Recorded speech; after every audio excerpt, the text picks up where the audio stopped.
YouTube, what is up, man? I have not uploaded on this channel for quite some time, but that is going to change starting with this video. Now, this is going to be a very, very long video because it's an introduction in sort of this next phase on this channel for the remainder of Madden 23 this summer, as well as going into Madden 24. You guys are probably aware I got auction house banned on my account, and that put a wrench into my YouTube plans and my Madden 23 plans as a whole for the summertime. I put a lot of that time and energy, or open time and energy, into the comp side of Madden, competitive Madden. Now, there's not MCS events going on anymore, but rather there are still weekly tournaments you could play for money. You do always have to have like a membership or buy into these tourneys. Some of them are free entries, but for the most part, you have to pay a little bit of money to play in them. And they are for some cash. Now, this one was my first ever, it was a player's lounge. $50 for first, $20 for second, so nothing crazy in terms of money, but this was my first final. You could say my first game for money, although I was already getting at least something. It was generally a $30 money game, so you could say, against Cryonic B. Now, this video is going to be a post commentary, a breakdown, similar to Inside the Mine, the videos that Throne used to make on his YouTube channel. I know Civil on his Civil Premium channel has been doing these style of videos where he just talks about what goes on in the game, what is going on in his head, and what he's really thinking on a play-to-play basis, because in these games also, like when I'm streaming them, I wasn't streaming this game, rather, that is, I'm also quite a lot, like in comp games, I'm focused, so I'm like not talking for 90% of the time. So it's probably better that I am doing these post commentaries, explaining what's going down, as it just gives a little more entertainment and just information that goes into this gameplay. So let's get into it. My first drive, I did start with the ball, 5-minute quarters, all Madden. I am in the Bengals offense, multiple defense. I'll throw that up on the screen, like, on some point, at every point during the video, so just so you know what playbook I'm running on offense and defense. We're playing Cryonic Bead, who I actually have gotten the chance to play quite a lot over the past few weeks. This gameplay actually is 2 to 3 weeks old. This was, again, my first ever tournament finals. It's been 3 weeks since then. I think it was early June this was, so you'll notice a few older players. There's not, like, the brand new players on my team. But yeah, let's get into it. We first drive. He is going to be running 6-1. We'll explain his defense a little bit, but we run the ball 3 straight times with inside zone split, and we score. It's always great playing in these high-pressure situations where you don't really have to do anything. You just run straight and get 7 points. Hopping into our opponent's first drive, he is going to be in not the most meta tight formation. Now, tight is going to be meta. It's been meta for the all of Madden 23, whether it's tight in Buccaneers, tight offset tight end in Saints. I run tight halfback slots weak in Bengals, but it's also in Eagles, Panthers, Colts, a lot of playbooks. He's in tight doubles, I do believe, which is in the Rams or Vikings playbook, although don't quote me on that, but I'm pretty sure that's what it is. And I don't really know what he's trying to do. Tight doubles is not that meta of a formation. It's not run a lot. So you could say, for me as a defensive game plan, a lot of times going into it, depending on what playbook they run and what formation they're in, I know what they want to do on offense. However, this time around, at least for the first half, I don't know what our opponent is trying to do, so I'm really in a feel-out phase where I just don't want to give up any bombs. He kind of throws a Stevie my way. I get the interception, but I still, at this point, don't know what his goal or what he's trying to do on offense. Now, back on our offense, we go back to the well. We try to run. Against 6-1 also, normally running is not that good, but we were lucky on the first drive, so I went back to it. But now here, I guess you could say we could take the time to explain the 6-1 defense. It's not the most popular defense, like when you go into an online game, you're probably rarely ever going to come up against it, although it's a very good defense, but it's a complicated defense. You got to be very good on the back end and in adjusting to be able to run it. So the premise of 6-1 is very simple. He's going to have 1, 2, 3, 4, 5, 6 players on the defensive line, normally all blitzing, with his user hovering over the center, technically being a 7th man rusher, because if you just line up over the center and you sprint at the center is going to block you. Otherwise, he'll just get the sack. So essentially, he is going to be sending, you could say, 7 every single play. So offensively, this puts our situation in a bind. Either I have to block my tight end and or running back, or I have to make a read, as you see, in less than a second or 2. The other thing about 6-1, now, at the time of this recording, you could say there really wasn't a tight end with secure protector, but I have Donald Parham. Donald Parham does not have secure protector. However, his edge player, which is going to be some sort of outside linebacker, is going to have edge straight to lean. I want you guys to watch the animation that Donald Parham gets when trying to block the edge player.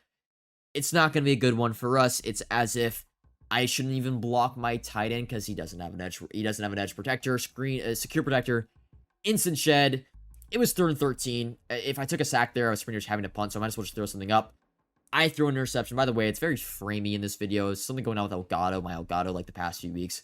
Finally, I've gotten it resolved, but it is a very bit framey and laggy in certain plays and certain situations in this video. I'm sorry for that, but yeah, that is the premise of 6-1. You either have to decide, do you want to block your tight end and running back, or if you see them on routes, you got to make a read. Normally in less than a second or two. But back on defense, once again, we are blowing up his run. He has 2 rushes for -3 yards. Don't really know. I think it was halfback base. I was just shifting my line to the strong side, pinching inside, and my defensive line or defensive end was coming in free and tackling the running back. But 2nd and 11, we haven't really seen his offense. So I'm playing very, very, very passive. I have 4 deep blues in the field. I have a hard flat to the right. My responsibility, the middle of the field. I pass off the drag. Nothing really open. He throws it away. 3rd down and 11. We both have not completed a pass so far. It's looking pretty good. 3rd and 11 here. I don't really have to put any hard flats on the field. My mentality always on a 3rd and long is just get him the 4th down, right? Because 4th down, it's John Madden football, right? We can get a disengage, a drop pass, an overthrown. Just get him the 4th down, and you never know what happens. We run pretty much the same defense. He tries a bomb, a freeform bomb. Is not going to get there. 4th and 11. I guess we could talk about it a little bit before this next play. He does have Tim Tebow as his quarterback. A slinger through release. Very, very bad short and medium release. However, deep passes is very, very good. Now on 4th and 11 here, I am going to play a little bit more aggressive. I'm going to run a cloud flat to the right. Actually, we don't really run a hard flat, right? Hard flat won't be a 1st down. Deep zone here. I'm actually going to outside quarter this player, deep half this player. My responsibility really, and I also leave the hook curl there, is going to be just to play like this area of the field over here. We are trying to send a little bit of pressure, but we don't really know exactly what he wants to do. I send pressure off the right edge. He's actually right and left. So we are sending pressure. It's really just I got to cover the left, like a left corner route or a right to left crosser, although the mid-read should pick it up, which it kind of does. He throws a questionable pass, and well, abilities are going to ability. You know, if he throws that 10 times, 5 times, it's going to be an incompletion or interception. The other 5 times, it's going to be a completion. He gets down to the 1-yard line where we are going to make a goal line stand. And yes, I guess you could say sorry for spoiling, but we are going to make a stand here, and I guess I could talk about some concepts and principles I like to run on the goal line. First thing, always, you got to blow up the run. You got to pinch your line. Now, we're having a lot of success blowing up his run halfback base. Bruce Smith is going to just instantly shoot for a loss of 4, which is big because I don't want to say it eliminates the threat of him running, but it definitely pushes him back to where, like, you know, he's going to have to make a read. Now, he comes out in Jumbo. Jumbo is a... and if I could ever get to it. Jumbo is a type of formation where it's 4 tight ends in the field, 1 running back. It's not very used very often. A lot of just vertical routes from his tight ends. We get stuck on our D-line. Just shed. We bring him down to bring up a 3rd down and goal in here. Well, I guess you could say it right there. We got lucky on this play. I'm just going to be honest. We rush 3. He blocks his line plus Bo Jackson, I think it is. Puts all his tight ends on a route. And we just get a disengage. Bruce Smith had a hell of a drive. Tip the cap to him. He's the only reason why we didn't allow 7 there. So he's going to take the field goal, go up 7-3, and I'll skip forward here because we know we don't got all day. I'm not going to have this video be 45 minutes long, probably rather 30 or 35 minutes long. But now back on offense, right? We have drove down, scored a touchdown, but it was just running the ball. Right? We didn't have to play Madden. And the second drive, we threw an interception as we're lagging really, really badly. So I still... this is going to be the growing pains of me playing Madden. And this was like very early on in me like getting into the comp scene. You saying like learning how to play Madden and having, you know, counters to every defense. That 1st down, we threw to a tight end on our flat. I should have highballed it. I didn't. Aaron Rodgers missed the throw. 2nd down and 10 here. Again, kind of just throwing routes out there and be honest, like don't really know what I'm doing. Now, this is a good route combo I run a lot against a normal like dollar spender defense, but he's got 6-1, so like I don't have all day. And we do get the completion, but you might as well be an incompletion because it was -2 yards to bring up 3rd down and 12. And yeah, I'll be honest, I call another play. I put my tight end on a route, block my running back, which isn't like the smartest thing to do. I try to ID the mic on the outside guy, but he's going to get pressure instantly off the edge. And I mean, I'm just making a guess pass at this point. He's got universal coverage, which unfortunately is allowed in these smaller PL tourneys. So we had it on Ocho Cinco as well as Joey Porter, which is every KO, every man KO, every one step ahead, as well as every zone KO. So again, it's not allowed in like bigger tournaments, so I don't run them just to like get practice to not have them, but in these smaller tournaments, they technically are allowed. And so he runs them 4th down and 12. I'm up 7-3. He's turned the ball over twice. He's made one incompletion, and it just being a streak that kind of got lucky on. So I pumped the ball back. Although he gets the ball to start the second half, I feel good. All right, 7-3. But he's going to start doing this, like, weird flipping. Again, I don't know his offense, and I haven't played him ever before, so he's, like, motioning guys over. He runs this time. He actually gets some yards. He gets those runs back. You'll notice a funny stat line. 3 rushes. 3 rushes, 0 yards. He got the yards back that he lost on the previous 2 runs, but he's going to start trying to attack our defense vertically. And if you've played Cryonic ever before, you'll know he is a player that just really goes after bombs. He's not really looking to check down, but you can see defensively. I mean, I have, I think, 1, 2, 3, 4 now. I play coverage here. I have 4 deep zones. He's coming back. Nothing really open. And we could actually go back. I don't know exactly who he was throwing here, but I guess the middle of the field was open. I think he was going to Donald Parham into a pass lead to the right, and then it was just an inaccurate or something. Cam Chancellor's going to come up with the interception, and we're going to bring it back down to the 40-yard line. But this is where I make a crucial mistake on offense. First and 10, though, nothing happens. I just run the ball again, and he's now shown twice that he is going to stop the run every single time. So I don't think I run the ball again the rest of the game, at least maybe until the very, very end. Second down and 9, and this was just a lazy, like, this is just a lazy route combo. Like, against man coverage, none of these routes are getting open, at least in less than 1 second. The only route that can get open here is the wheel route if this isn't manned up, or the Parham route to the flat, because I guess you could say his user kind of has to go over there to cover that, which he does. He picks up A, so that kind of limits A. Yeah, I don't know. It was late. It's just a terrible read. And the worst thing about it was for 6. Like, giving his defense points when he's completed 1 pass. Like, let's look at the score. Right, Crimea River, great. There are 17 points on the board, and there's been 2 total completions this entire game. And there's been, what, 4 interceptions? Just not a good showing. Offensively, for really both sides, of the game. But first out of 10 here, I'm going to now commit. After that whole bunch, sequence, I'm like, I got to get in tight slots. I make a horrific throw. Should have been another interception right there, if I'm being honest. But we're going to commit more to the tight slots halfback weak, which is going to be the main formation that I run in this playbook. Main thing is I can block my tight end in bunch offset. I can only block my running back, and the running back isn't going to pick up the 6-1 blitz that well. So we are going to look a lot of times to block our tight end. But this whole, I still at this point was just feeling out, like, and trying to learn, like, what I want to do. Again, I'm blocking my tight end here. I put my running back on the route. This is a good concept, man. It's just a high-low, right? Streak, slant, post, flat. His user right here usually just has to pick between the post and the slant. One of the two.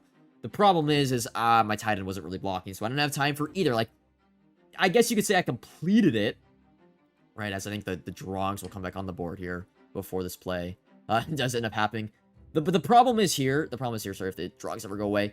When I make this throw, like, his user, I guess, has to cover the running back, so this is still fine to read. But normally, if the running back is being covered by a player, if he's sending pressure, having these 2 players pretty much cross at the same time is not, now the drawings are all weird, but having the players cross at the same time while we're getting pressured is just asking to be thrown interception, because you're just guessing. He essentially can cover both those routes just by standing directly in the middle of both of them. But 3rd and 1, again, not really, go back to the same thing, right? Same exact route combo, as though we block the running backs. I want more time, and we have Y open. I just don't see it. And I try to throw the streak. I get sacked. Brings up a 4th and 14. I think I was on edge at this point in this game. Like, he gets ball at half. It's really something you probably want to punt, especially because he's only completed 1 pass. I really should have punted here. But I go back to it, because I guess you could say in the last play, I had people open. I just put two posts on the field in a streak. It's a fine route combo, but once again, like, there's no point in even blocking the tight end, because he's going to get shedded instantly. And this is what I mean by when I throw the ball and I'm getting pressured at the same time, like, and there's 2 routes crossing, he can just cover both of them. I throw my 3rd interception of the game, and it's 10-7, and we'll fast forward a little bit here. He started really attacking the outsides of my defense, because one thing in match on Deep Blues is they're going to match a lot of the vertical routes on the field. So you'll notice to the left, there's 3 players. I only have 2 zones, I think, over here, especially with the mid-read going to the middle. This outside zone is just going to match the first vertical route, which I think going to be Donald Parham. He hikes the ball, matches, corner route, wide open. And he's eventually, I think he gets to another 3rd down. Yeah, 3rd down and 10. Comes back into the jumbo set. and is going to do the same thing, like the same sort of concept. Although he's going to motion out the running back here. There's the touchdown. He motions out the running back, and it's just streak, and this dude in an outside quarter is just going to match, leaving this wide open.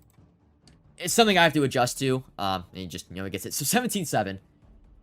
It's not looking good. A minute and 45 left. I've got one timeout. He's got ball at half. I've got to at least put up 3 here just to get a fighting chance in this game.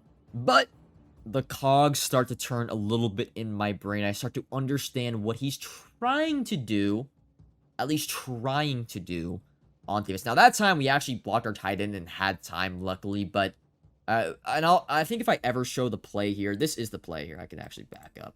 This is the play that we're going to use a lot in the second half of this game, but we're not going to use it fully on this drive, but it's a very, very simple concept. Here it is.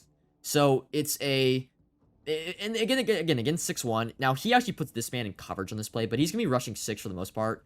When he has only 1, 2 defenders on this side, and we have 3 guys right here. 1, 2, 3. And these 2, it's man coverage. So he's going to cover 1. He's covering him. His user, if he sends everyone, has to cover this guy, which kind of leaves a isolated 2 versus 2 on this side of the field. Because, remember, if his user goes over here, he kind of can take away this corner route as well as this flat route. But it leaves this side of the field open.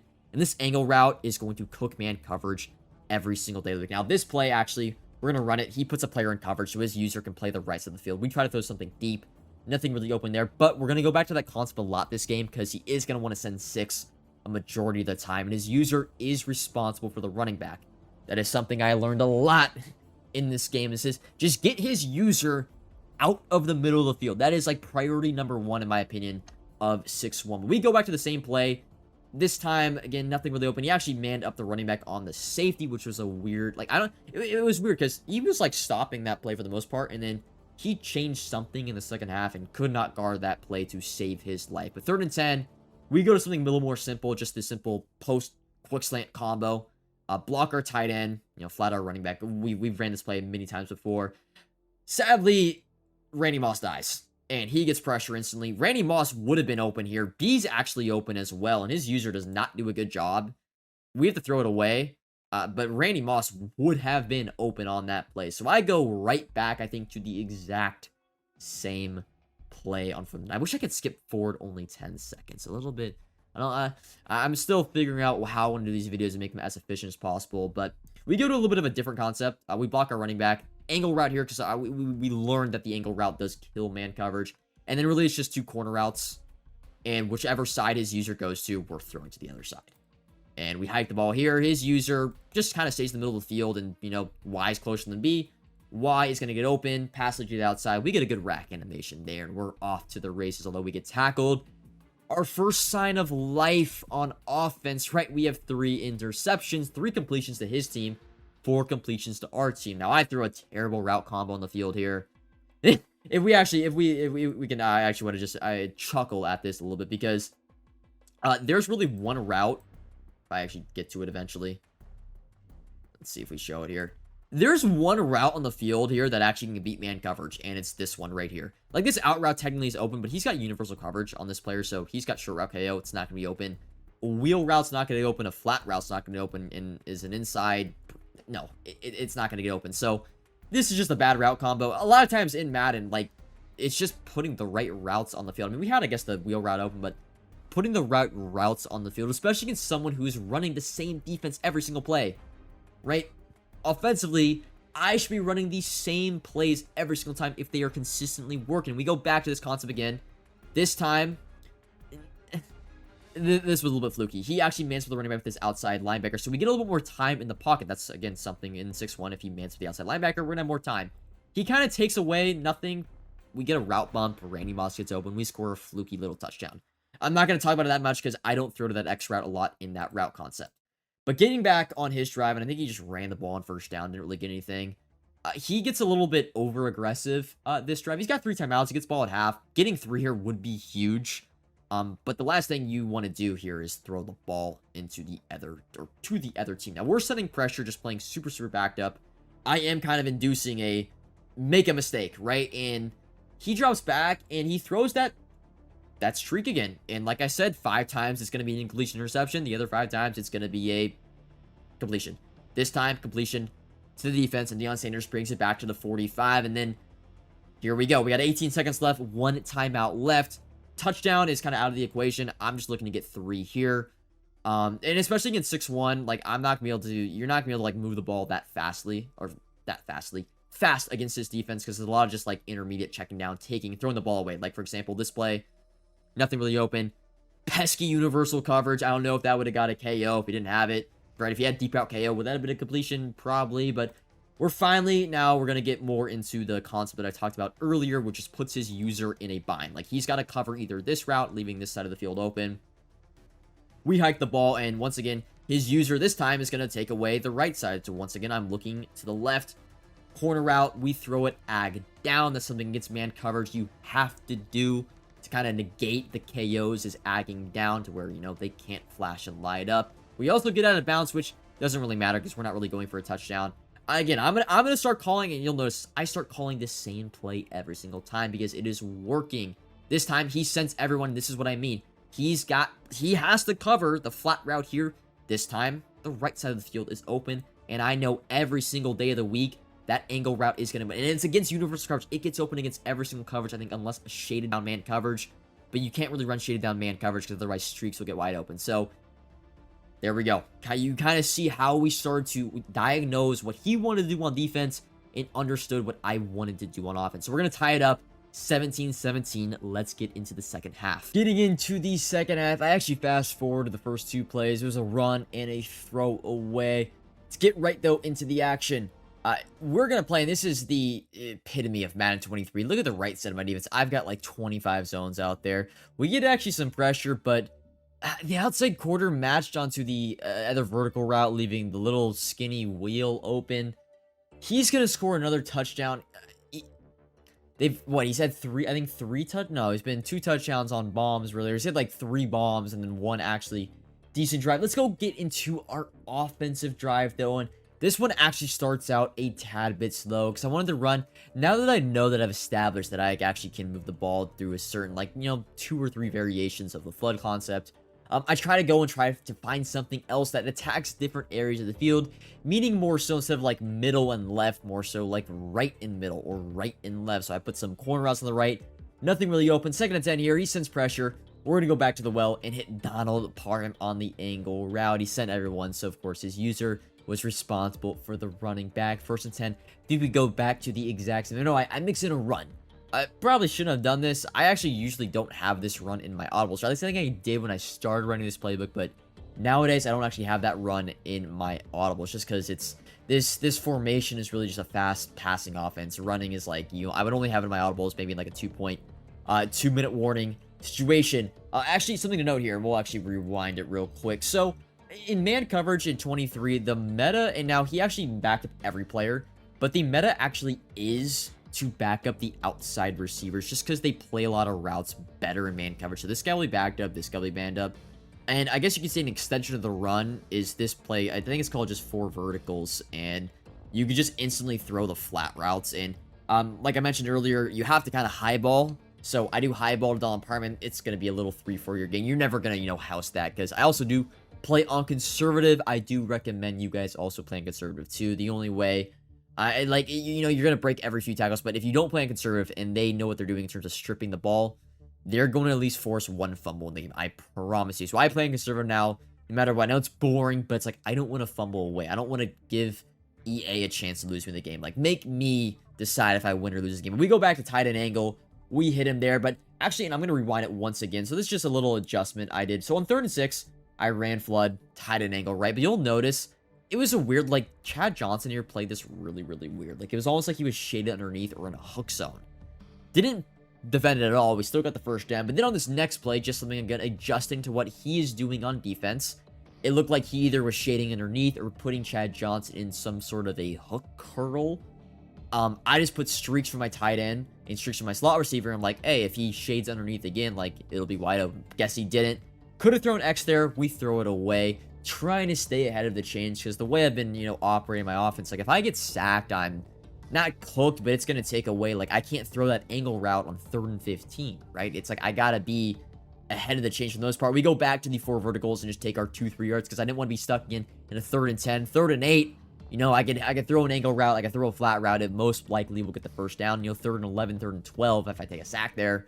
You know, not looking too good. So now we go back to the just concept of the, you know, post corner or quick slant post, and we make the right read. His user goes with this route. Sorry, I gotta get my keyboard out. So we throw the right route, and again, like I talked about, ag down, and it kind of negates the KOs. That was a universal coverage on Joey Porter, so if we would have kept running to the right, probably would have KO'd, but we ag down. We can pick up the first down and move the chains to 1st and 10. I think, do I finally go to this? See if I do. And I went to a little bit different variation of the flood. It's just like, again, streak, corner, and this time, instead of having the running back go to the left here, I have, you know, the right side receiver running a flat, and then not having him run a flat route is going to be the same thing. You know, angle route from the running back. We block our tight end, but unfortunately, everything's covered, and since we didn't have a flat route instantly to the left, we throw the ball to the left. It's, you know, considered intentional grounding. So now we're behind the chains, 2nd down and 23, but this is where we start to throw a little wrinkle in the flood concept. Like I mentioned earlier, we'd really been attacking. I took a little screenshot. I think the game actually was like bugging out here. I had to take a delay, but oh no, here, 2nd and 23. Finally, we'll get to it. So I mentioned earlier that we have been attacking really the middle of the field and the left side of the field. The right side of the field had yet to be attacked, and his user hadn't really ever had to go to the right side of the field.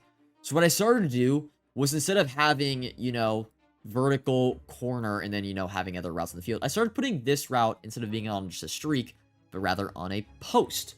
And this isn't the cleanest route combo on the field, right? We got a corner route, 2 posts, and a flat route, but his user had never even run to the right side. If he didn't see the angle route, his user was running to the left. So we're able to, for the first time, we're going to go back to this route combo, hit the post route to Randy Moss from left to right, getting us back, you know, ahead of the chains. 3rd down and 4, and if I know myself, I'm either calling post slant or tight end angle. We're going to go to post slant, right? Post slant, streak, flat route to the running back. I probably block my tight end. Pretty self-explanatory, and, you know, put his user in a bind. This time, instead of the user going to the left, he goes to the right. So this route's going to be open. Very, very simple, right? Simplify the game. Just throw to where his user isn't.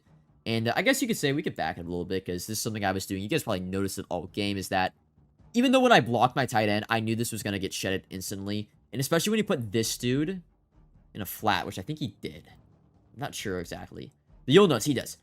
I am just naturally in the pocket, kind of just shifting back this way, because we know the pressure is going to be coming off the right side. Left side, for the most part, is covered. So I'm really not like standing still in the pocket. I'm just dripping back to the left, and it was an under pressure. Definitely could have been an incompletion, but, you know, we completed it. First down, move the chains. Josh Allen, try to swerve. He does make the tackle. So now, have we been into the red zone yet on offense? I don't think we have, actually. I think we've scored mainly from the outside. 1st and 10. The angle route, unfortunately, in the red zone is not going to do that well, because if he is a smart person in the red zone, he's going to be shading down. So normally the tight end angle route is not going to get open. And you will notice I throw it. Could it have gotten open? I kind of was like going up the field after I caught to try to get a touchdown instead of like agging down. He, with his universals, able to force the incompletion. And then 2nd and 10. This is a very, very frustrating play. So this is a play I like to run in the red zone a lot. Just a quick snap. And I put everyone on a route, actually. You know, it's quick slant, post. Kind of like the, you know, post slant, but we have our running back on a flat. But instead of the red zone, what I like to do a lot of the times is put my tight end on a flat route. Because he does get open a lot of the times. Now, it wasn't the best call here because he's got universal coverage, but it's going to get open this time. I don't know what he did with this defense. I think he was shading inside or something, but Chad Johnson gets lost in a muck, and man, I mean, we have, I'm like, touchdown, touchdown, touchdown. I don't know. I don't know what happened to Donald Parham. He stepped in gum, and it brings up 3rd and 5. Mentally, I'm like, I've lost full. I'm like, dude, come on, man. We're really not going to score a touchdown because my tight end just started standing still on an out route. Pass leads to the outside, and he sends pressure. I do have someone open here. If you'll notice here, I have X. But the problem is like, I have to throw this pass right now, and his user, like we mentioned earlier, we talked about these, you know, early on, foreshadowing, is that I have to decide between A and X. And his user can really stand in the middle. And like, I don't want to just click a button and pray he makes the wrong decision. I would like to wait and see if the X route goes past the user. But by then, I'm going to get sacked. I just had to throw it away. He gets hit as he thrown. Bring it up 4th and 5, and kind of goes back to, like, I've been playing good defense. His offense has been just a lot of bombs. If I could just stop his bombs, like, I'm getting a stop, right? He's given me 3 interceptions already, I think it is, or 2 or 3 interceptions already. I think it's been 3. We take our 3. I didn't want to go that entire drive and not get anything, so I just trusted my defense. We punt him the ball, and we make a stand, right? 1st and 10 here. Oh, yeah. I take everything I said back. I forgot. That's next drive. 1st and 10 here. I fat finger it with my safety. I meant to put him, I think, on a inside third. I put him in like a hook curl. Frustrating, right? Frustrating. It's just like we have to work so hard for our points, right? Shifting our line, blocking, making hot, like, he puts a streak on the field and we fat finger and he scores. So 31-21, my first finals, pretty much going in to the 4th quarter. In the first 2 plays, we'll skip forward actually. First 2 plays, I had nothing really open. I think the corner route got, like, tangled up on 2nd down.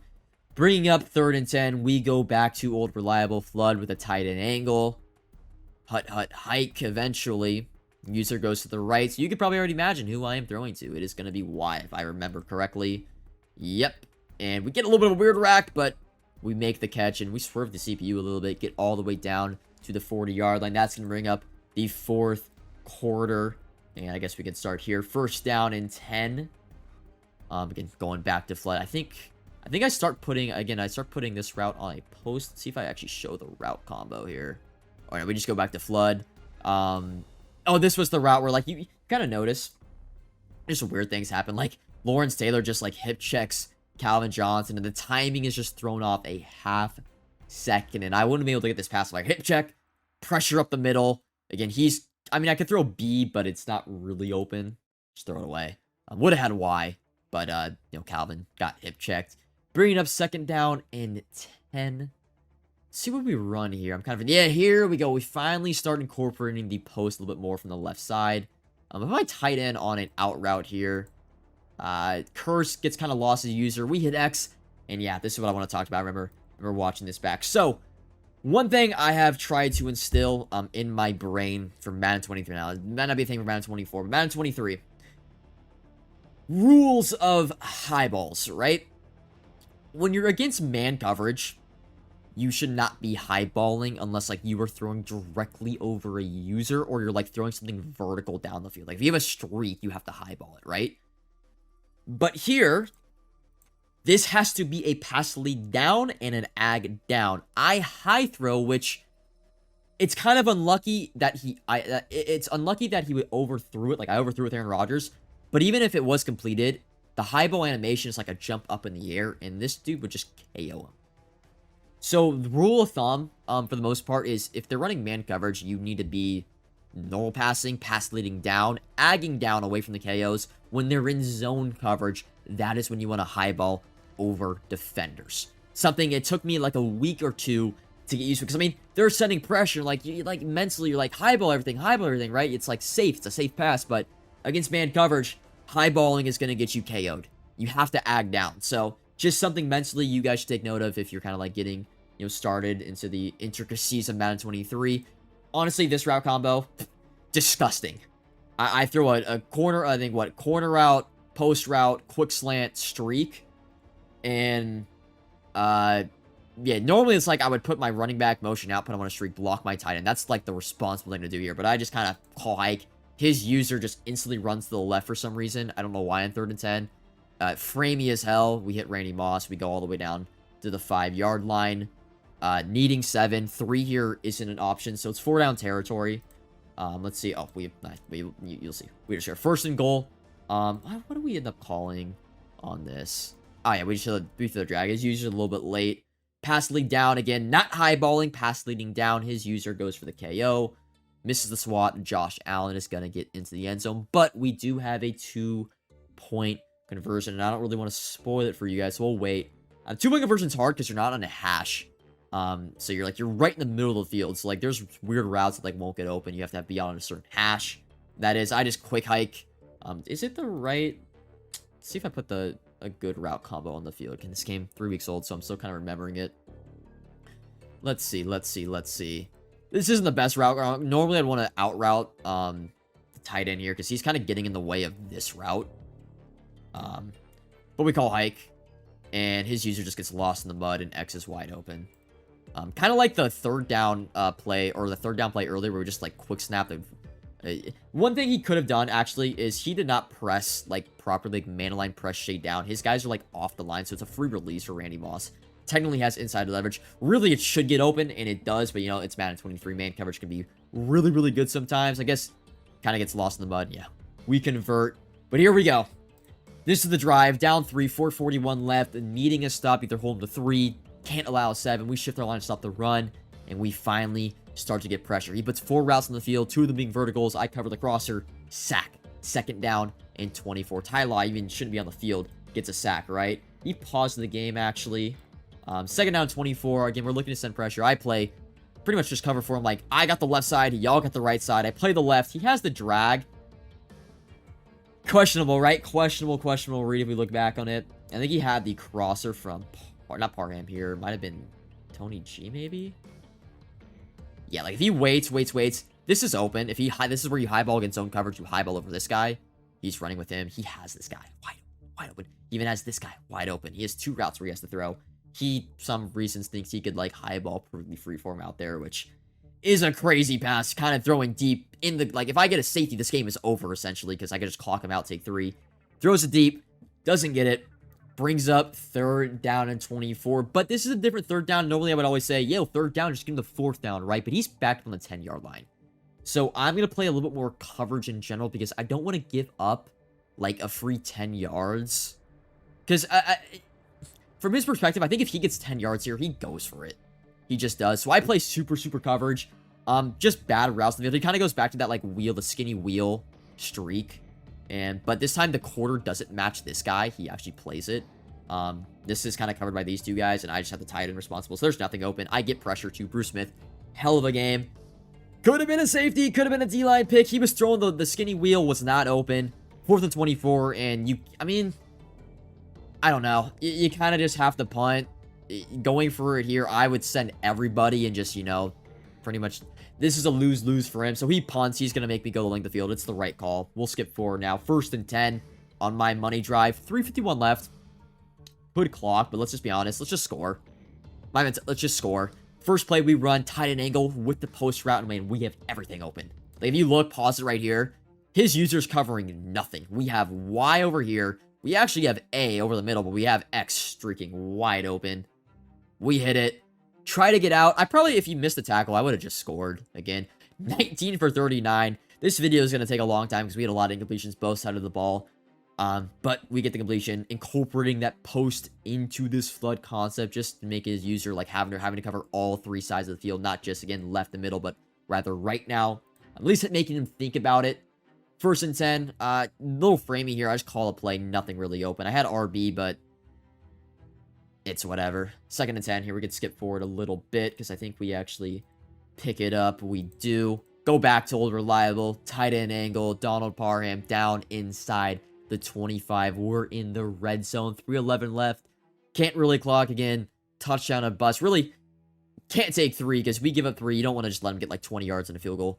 So it's like we're in 4-down territory at this point. And weird route combo. I think I ran the same thing, but just didn't do a flat drop down. I put him on a normal route. Tight end angle yet again. And here we go. 1st down and 10. What did we call here? Is this the touchdown play? This might be the touchdown play. No. I kind of go back to what you worked in the red zone previously where I went like out route. I think I put quick slant on the field here.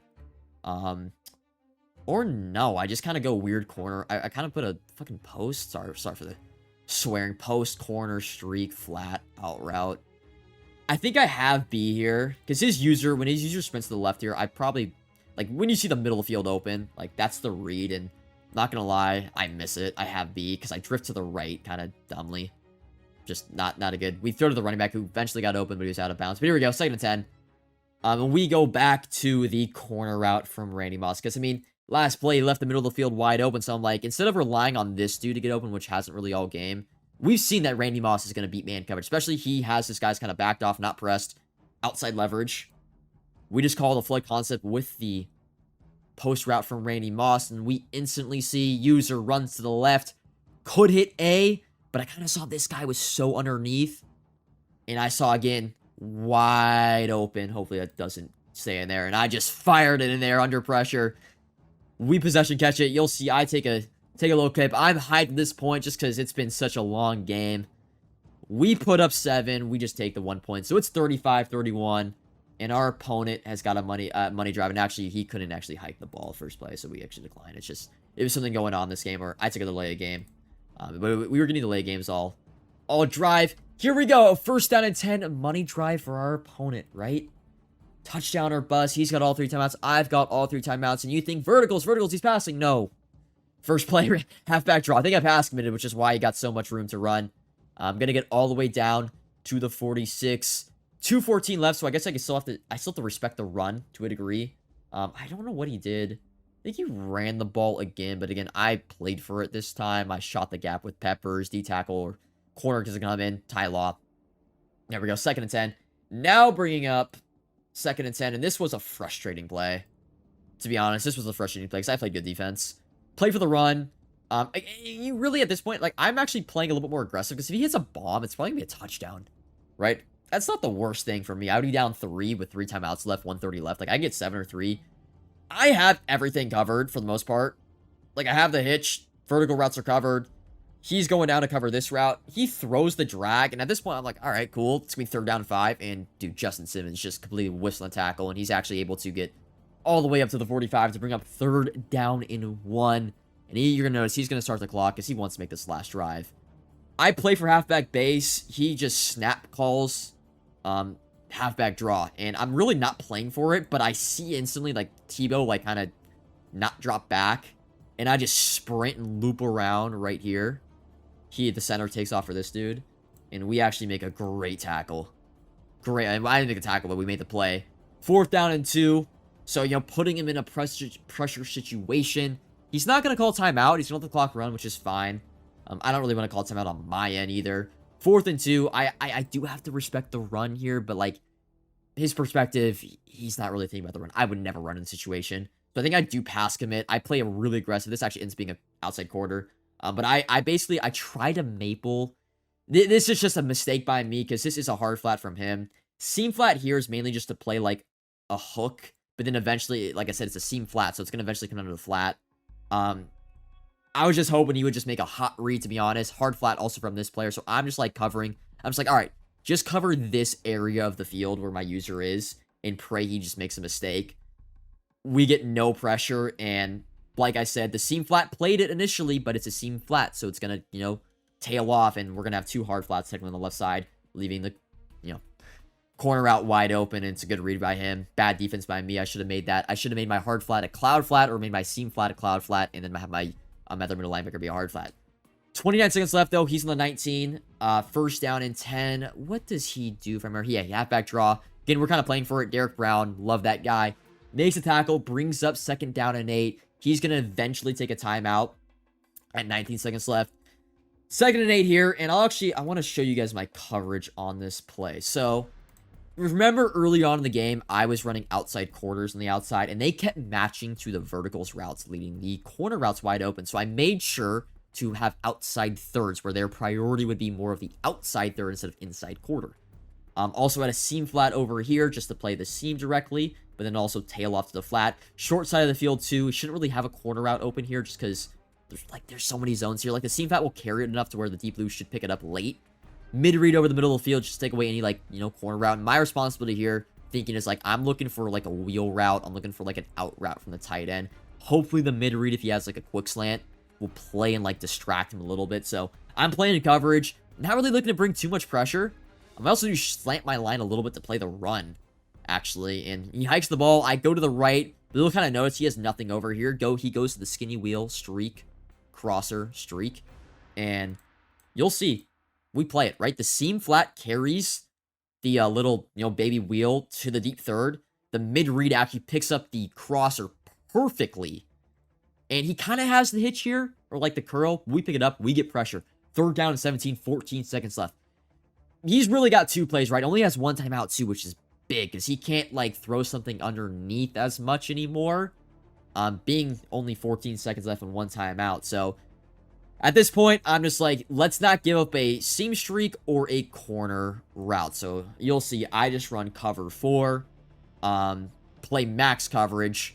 I'm like, we're not giving up anything. My responsibility here, if I actually pause this now, he could have a corner route here, but we've kind of noticed the seam flat's playing. So my responsibility here is like, I know the seam flat is gonna play here, but it's gonna drop off. So I have to be sprinting to the corner route to play this because the deep zone will back up too far.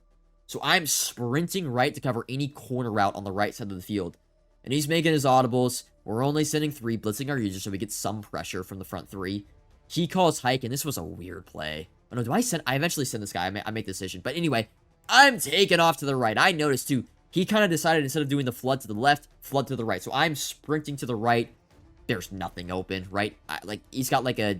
I think I bumped the corner route, and then it was like 2 crossers over the middle. Like, he could have maybe thrown this, but it's like... It's not that good of a read, and there's nothing open. He throws it away. 4th down and 17, 9 seconds left. I mean, I've played a hell of a game on defense. It's just my turnovers in the first half are really, really costing me. But here we go. Pretty much the last play of the game. He's only got 1 timeout. I guess you could say he get the first down, but I mean, he's going for a touchdown. And you'll notice I run the exact same defense I ran when it was 3rd down in 15, I believe, or like, you're in outside 3rd. Or is that an out? No, I might have. This is, you'll see. I think I make this an outside 3rd, deep half, again, seam flat, vert hook, outside 3rd. My user, again, is responsible really for, like, this entire area underneath. And you'll notice, for some reason this time, I guess I might have had an outside quarter. I don't know why I did that. It's kind of a mistake by me. The outside quarter is going to match weirdly enough to this guy. The seam flat can only carry this route for so long before he trails off. My user at this point, like, I kind of got stuck in the middle. He kind of quick-typed me. I was like, all right, I'm taking away this route right here. And he has it. When he has it, right? Curse matching this route as this. He's got this guy passage to the outside. He's got it for a touchdown. KO? Do we get it? Doesn't matter because John Madden football steps in. We get the stop. I record it. I'm hyped. My first finals, first tournament, or like second, I think my second or third tournament I ever played. I'm on this. We get the W. Really a game of perseverance, right? We started out the game, we were 3 for 14 with 3 interceptions at one point. Battled back, adjusted, depending on what he was doing on defense and on defense. On our defense, it really was just like pray that he, pray that like the Deep Blues play the Deep Blues properly. But that's it. That's going to be all for this video. Hope you guys enjoyed this style of video. It's not going to be like this every video. Just wanted to make this because it's like the rejuvenation of this channel. So I wanted to make a long video. Talk to you guys more personally. That's going to be all for this video. Don't know when the next upload is going to be. Might be tomorrow. Might be the next day. But until then, deuces.